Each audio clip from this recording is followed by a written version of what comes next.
Today on Locked On Rockies, are we hitting the panic button with Nolan Jones? Purple Row brings up an interesting trend for the Colorado Rockies. And of course, we take your thoughts and comments.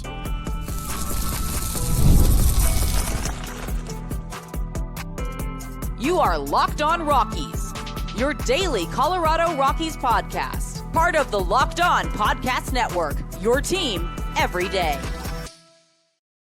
Rock on Rockies fans, welcome into the Locked On Rockies podcast for today, the 7th day of March in the year 2025. I'm your host of the Locked On Rockies podcast, Paul Holden, bringing you your daily Colorado Rockies talk right here on the Locked On Podcast Network, where you can find your team every day.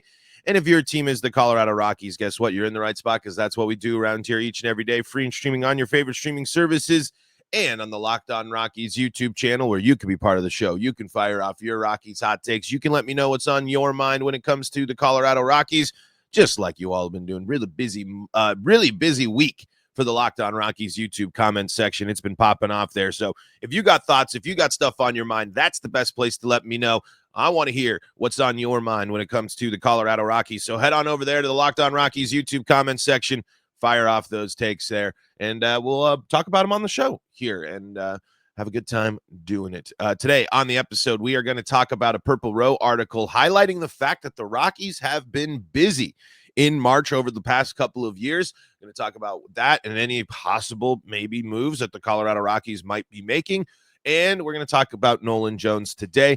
And I got a little note on my Hunter Goodman stuff from yesterday that also relates to a YouTube comment here that I will bring up here after I let you know that today's episode is brought to you by FanDuel. Right now, new FanDuel customers can get $150 in bonus bets if your first $5 bet wins. Download the app or head to FanDuel.com to get started. So yesterday, I realized when we were talking about Hunter Goodman, and I thought it was a pretty good conversation. I want to bring up this comment here from Timothy Adams.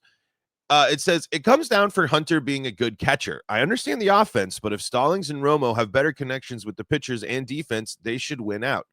I talked about Hunter Goodman yesterday as a catcher, and I did only focus on his offense. So that, of course, is a whole other side of that there, too. When we were talking about the comparisons there and what Goodman might need to do, that's a great point there.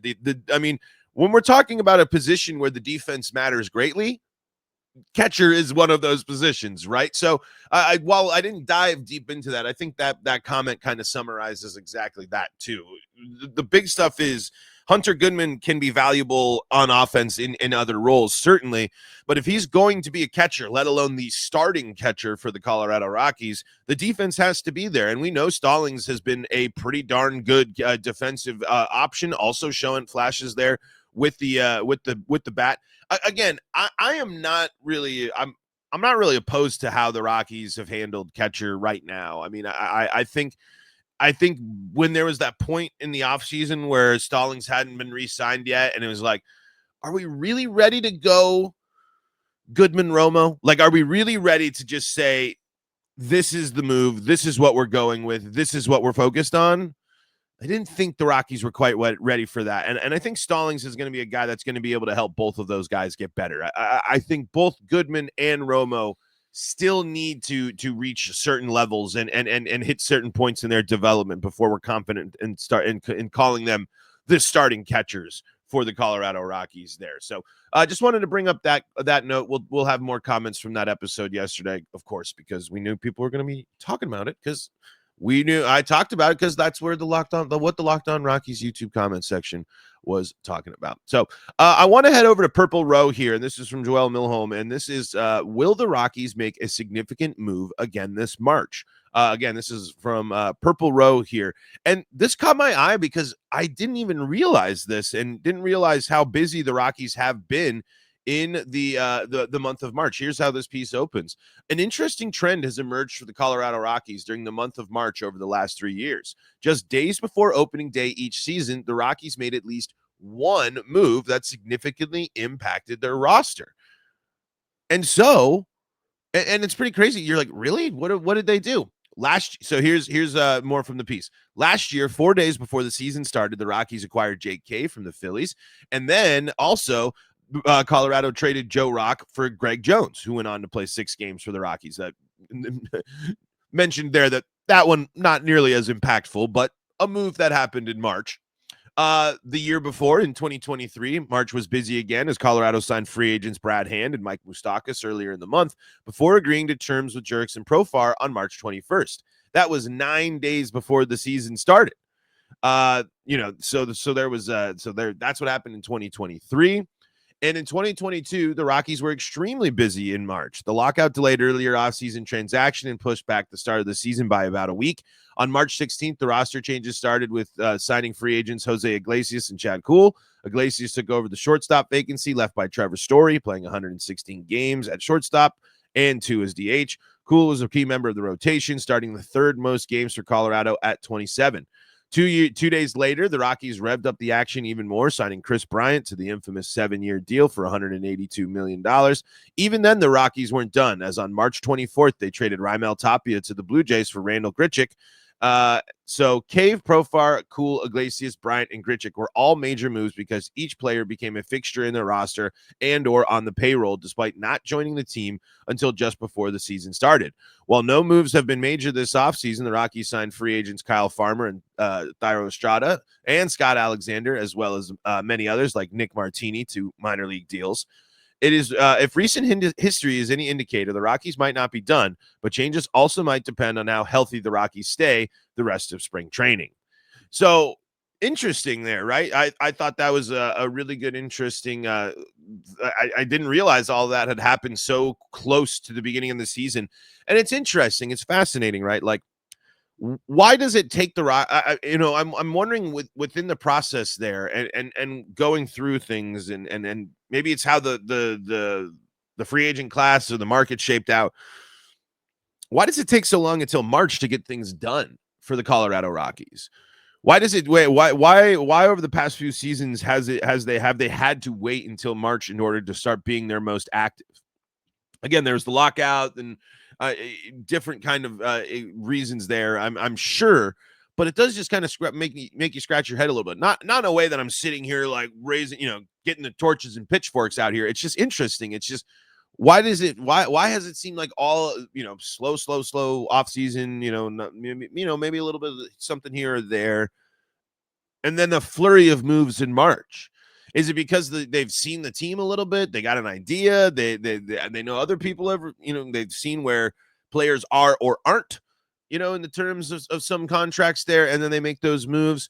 But I don't, in terms of a move that they would make this year, I don't know what they would do. I think since it technically happened, did it technically happen in this month here? Let me go back through the records here. Yeah, I mean, I guess you could say the biggest change right now is the waiving of Justin Lawrence. It kind of, if we're looking for something to stick with the trend there, but I have a hard time imagining the Rockies have something cooking up right now for somebody. I don't think that if they weren't able to be successful in certain deals, I think all of the players, and I guess Patrick Lyons was reporting that maybe some Ryan McMahon trade rumors were flying around.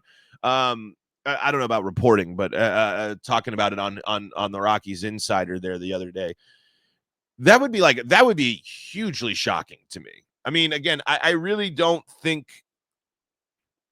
I think we have most of the pieces that the Rockies themselves want. Of course, you can argue that you want this team to make moves and make changes and bring certain people in, and they should go get this guy, they should go get that guy.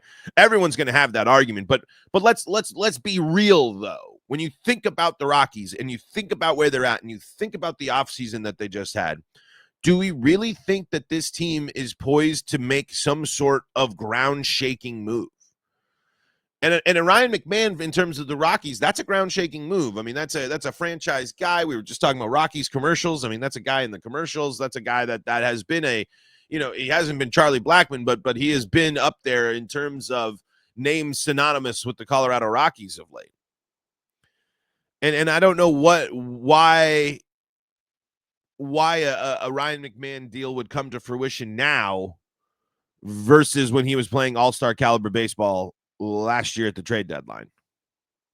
Obviously, I know that there was the Rockies themselves not making the moves with McMahon in the season, owning up to that. But I'm just saying, like, would something have popped up like this surprisingly in March? Right now at this point, with a couple of weeks to go till the season, would something just spring? Would they strike oil with the Ryan McMahon trade? I don't know. I don't necessarily think that's something on the way. And in reality, again, I'm just trying to think of where they would try to add to right now, especially after all the minor league deals that we just mentioned and all the veteran players that the guys that the Rockies have. The Farmers, the Martinis, all those type of guys. What are those guys' roles going to be? How much playing time are they actually going to get? What type of factor are they going to play as the Rockies are figuring that out? So I thought that just because if something happening in March 3 years in a row, that's usually signaling a trend. That to me says that when the Rockies get down to Arizona for spring training, like that's when they get busy. And I don't know why. I don't know why they choose or prefer to do it that way, or they feel the most active at that time of the offseason. But it's interesting that how many things have happened the last couple of years. But when you look at some of the moves the Rockies have made in March and look at the moves, when you kind of compare to what they've done, it's kind of some similar level moves when you look at some of the veteran talent that they've signed for low level or not long contracts. But maybe we need to keep our eyes peeled. You never know what might happen in March with the Colorado Rockies, I guess. We'll stay tuned. Thank you so much, Purple Road. Thank you so much for Joel for that, for writing that piece. And we are going to talk about Nolan Jones coming up next on today's episode of Locked on Rockies. Before we do that, though, got to tell you about the folks that help make this show possible, and that includes FanDuel. When the game tips off, the NBA action is just getting started, and there's no better place to get in on it than FanDuel, America's #1 sportsbook.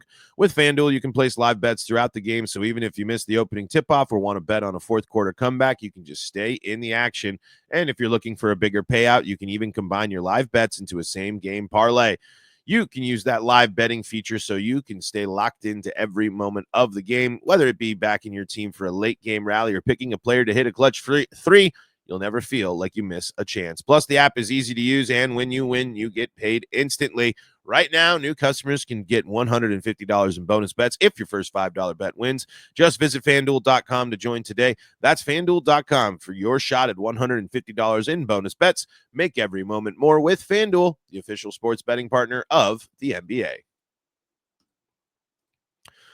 This is the Locked on Rockies podcast for free and streaming on your favorite streaming services, bringing you your daily Colorado Rockies talk right here on the Locked on Podcast Network, where you can find your team every day. Thank you again so much for making us your first listen of the day. You can find us, again, on your favorite streaming services and the Locked on Rockies YouTube channel, where we got lots of people who are big fans of the show. Shooting off, firing off their Rockies hot takes, giving me their ideas, talking to each other about their ideas. It's a great place to be, so go check it out. And you can check out Locked on MLB for your second listen of the day when you need more baseball knowledge beamed in through the airwaves of the internet. Little drama for you here on this Friday. So, speaking of drama, are we starting to worry about Nolan Jones? We head to the Locked on Rockies YouTube comment section, and Jonesy's Gaming says, I think it's time to panic about Nolan Jones now. Dude is struggling, to put it lightly. Luxay says, I'm waiting for the regular season to come up before I'm going to panic.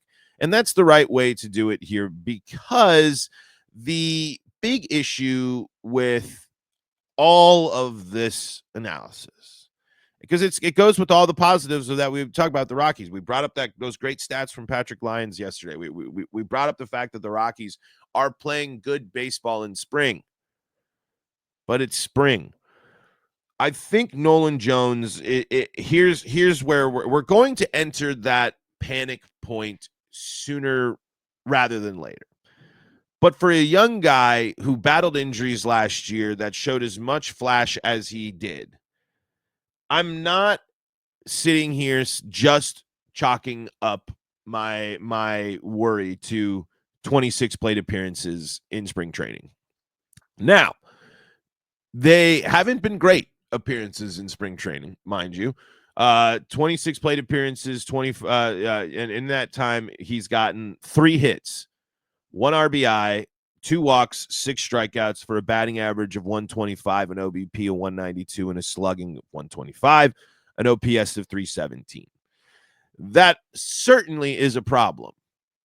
But I also do believe that when you're returning from injury, when you're getting yourself back into the shape or the grind of the regular season or baseball in general, I can't sit here and say that I'm totally out after the small sample size of spring. It paints a worrisome picture. The trends, obviously, you're not excited about here. The things that we've seen so far, the 6 strikeouts to 2 walks, and the lack of power and extra base hitting there, and the lack of slugging and thump there. But this is a young guy. This is a guy who is 26. He'll turn 27 during the season. He's a guy that when he was completely healthy for the Rockies, he was a total force and someone that could totally change the landscape of things for the Colorado Rockies. So I'm not overly panicked. There is stuff in the back of my mind that leads to concern, but I do believe that at the end of spring, going into the season, we will see a healthier Nolan Jones, as long as the spring goes well, of course. If everything's on track and everything training-wise and health-wise and body-wise is on track, and recovery, of course, is on track. If Nolan Jones comes out of the spring feeling healthy, and I'm saying like we hear it from him, we see it. He makes, not only does he make the opening day roster, but he's in the opening day roster. We'll know that he's in a good spot. But it won't surprise me if the spring is needed a little bit to shake off the rust a little bit, to shake off, because when you're going from even with the fact that he finished the season, right? Let's get the game log there for Nolan Jones here to finish the season. Even though he got himself back to the majors last year, he still only played 79 games overall in 2024. And when we're looking at how many games he played, let's see. He had a good about month and a half to finish. He came back, his first game back with the Rockies after July 11th was August 20th. So through that time, we saw a good chunk of stuff. And during that time, we saw Nolan Jones be a contributor, be successful in areas. A bummer, not his best month of the season. He was experiencing his best month of the season in July before being injured there. So it's also a little skewed because it's not a full month sample size. But he was able to get himself back into the lineup, and he was able to be a contributor there. Here's his line: 268, 344, 304 in September, 270, 333, 378 there in the month of August, 6 RBI in that month of August, and 8 RBI in the next month there in September. So I believe more so that we're going to get the version of Nolan Jones that has kind of put it all together, because he returns and he finishes the season, right?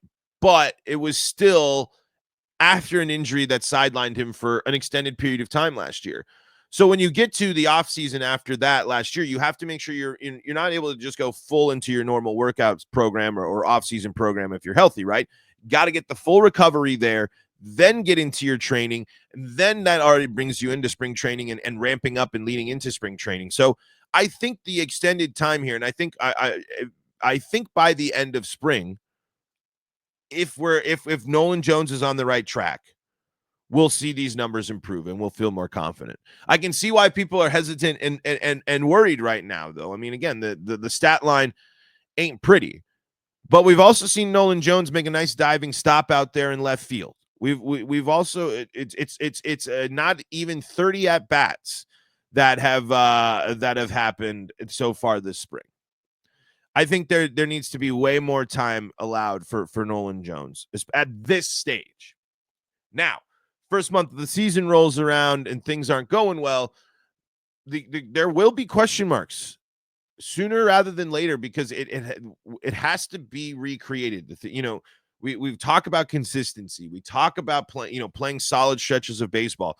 There is really no one that well, I shouldn't say no one, but there isn't really. Nolan Jones is at the top of the list of the guys that will probably have a short leash. We talked about Purple Row here. They projected they projected him to not make the team, or as at least a possibility here for that to not happen. Let me pull that up here. See if I can find it over here. They already got all sorts of stuff going on at this, but anyway, my point is that it should be, don't panic about Nolan Jones, but I'm not sitting here saying it is a surefire. I don't know if it's a surefire bet. Here we go. This is what Evan Lang wrote on Monday about Nolan Jones possibly not making the roster here. And this is just it might be. This is again from the piece here. A too early look at who could miss the opening day roster by Evan Lang. And this is what the part on Nolan Jones here. Let's see. Jones is still a major bounce back candidate in 2025, and the job in left field is his until it isn't. Moving Jones off the roster would mean risking losing him on waivers because he has no remaining options. However, his spring training is off to a rough start. Remember, this is a little before what we were talking about a few days ago from this piece. Jones is just 1 for 18 through his first 7 games of the spring. He didn't get his first hit until Saturday, has 5 strikeouts, 2 walks, and hasn't stolen a base, though he's had limited opportunities to do so. With prospects Zach Veen and Yanquiel Fernandez performing well in camp alongside veteran options like Nick Martini, there is a non-zero risk of Jones losing out on the starting left field job. So it's important to note there that it's not just a guarantee for Jones here. He will need to perform, and we know who is in charge of this team. We know that this manager has no issues playing veteran players over younger guys, whether that be a positive or a negative, how you view it. The pressure is on Nolan Jones. I'm not panicking yet, though. I'm not. I mean, if this is the full spring picture, right? If Nolan Jones finishes the spring and he gets another 30 at bats and it's a similar line and we're looking at the same thing, that's when I start. That's when I the doubt will creep in heading into the year. But the potential and the ability of Nolan Jones to be a game changer is too great for me not to believe in that being the true difference maker. I believe that Nolan Jones is better than what his performance last year and better than what he's done so far in spring. If Nolan Jones can recapture his 2023 season, the impact on the Rockies will be massive. Massive, especially when you consider the development of Brenton Doyle and Ezekiel Tovar as well. All right, let's finish up the show and head into the weekend with your hot takes from the Locked On Rockies YouTube comment section. That's coming up next on Locked On Rockies. Folks, welcome back into Locked On Rockies. This is Paul Holden, your host of Locked On Rockies, thanking you for making us your first listen of the day. We're free and streaming on your favorite streaming services, bringing you your daily Colorado Rockies talk right here on the Locked On Podcast Network, where you can find your team every single day. If your team is the Colorado Rockies, you're in the right spot. That's what we do. We love talking rocks. We love talking rocks with you. That's why we head to the Locked On Rockies YouTube comment section. And I said we got to get to this one from Cassidy. Here we go. Cassidy Dean says this. After yesterday's game against the Reds this a couple days ago, I cannot emphasize enough the importance of small ball. I know we talked about home run leaders and who's going to be a big slugger this year, but that was a lesson in great offensive production by a young squad. It was really great to see the bats alive, which was a big flaw last year. I know you've also talked a lot about Chris Bryant lately, but I also wanted to put a different perspective out there. Not to make this a KB bashing session, but I've been worried about how he's going to be used this season. We know he can't be chasing down fly balls at the warning track. If he's in the outfield at any point this season, we're in really bad shape, and he's a minute or two away from being a big injury risk. Our infield is also pretty set, so that leaves his only real option at daily DH position. While this sucks because we're basically foregoing any defensive side of him, half his contract value, if you want to think about it that way, we're also avoiding injury. That's good. But this spring training from him so far for me has me worried. He had that one big blast last week, but yesterday was rough to watch. In our 5-run second inning yesterday, he accounted for 2 of the outs. How is that possible? Well, if you were listening, he counted for the first out, then everybody else got a rally going, and we batted all the way around, scoring our runs. Then KB goes back up and gets out again to end the inning. It was really disheartening to see the young guys, the prospects, the rookies making laps around the bases, and the guy with the huge contract headed back to the bench twice. It nearly happened again a few innings later when KB was thankfully on base, but if it was Estrada's triple that scored him. Pretty much all of our run production was done without him, which was really concerning. If he's going to be our DH, it's a bad look to get out like that when everybody coming behind him has success at the dish. Even after pitching changes, it was the same story. I know it's just one spring training game. I know it's early, so I won't harp on it too much, but I think ownership/management is too stubborn to do anything other than play him daily, if for no other reason than his expensive contract value that they don't want to go to waste. Anyway, thanks, Paul, for the content, getting us everydayers and sometimes doomsdayers through the season. Yep, happy to, Cassidy, and you always got great insight there, always taking it serious. Yeah, I mean, I think you nail it there, but the foundation of KB is an MVP guy that has had success in this league. And by playing him as the DH, by focusing him as the DH, and I do wonder if these other veteran guys performing well in spring training, your Martinis, for example, well enough, if they are going to be kind of the guys that will fill that rotational outfield spot. I don't really know why Sam Hilliard isn't already just considered for that job, because I feel like that's what he does. You kind of nail it. I mean, it's perfectly reasonable and makes total sense to be worried about KB and what his impact will be this year. But it's also like this guy was an MVP. This guy is has been a great baseball player. And if he's truly healthy and if he's DHing, he will be put in the best position for him to succeed since he's been a member of the Colorado Rockies. The outfield experiment has failed. There's way too many other things to figure out, or there's way too many other options to go with that. So I think it's totally reasonable to be worried about KB. Absolutely. But DHing him is the right move. When you look at the Rockies lineup, when you look at what they have, some of these young guys aren't established enough, aren't consistent enough for us to be like Hunter Goodman, DHing every day. Or like, would you rather Martini or some of these other veterans that came in on minor league deals? Like, are you more confident in those guys being the DH? So this is a prove it moment for KB. It's like, all right, we're already throwing in the towel on the defense. Except remember, they're still talking about playing him in the outfield. You got to hit. You got to contribute. And you got to contribute starting sooner rather than later. So I share your concerns, but I think DH is the right spot for him. I think that has the possibility of helping the Rockies out there. All right, so let's go and get to some more here. Jonesy Gaming has another one. Speaking of the Rays, I live in Cape Coral, Florida, and the Rays are playing the Rockies 325 in Fort Myers for the final spring training game, and I'll be there. Hopefully I get to see the starters play most of the game. That should be, at that point, we should see some good starters there. So it should be a fun game there. So have some fun and enjoyment.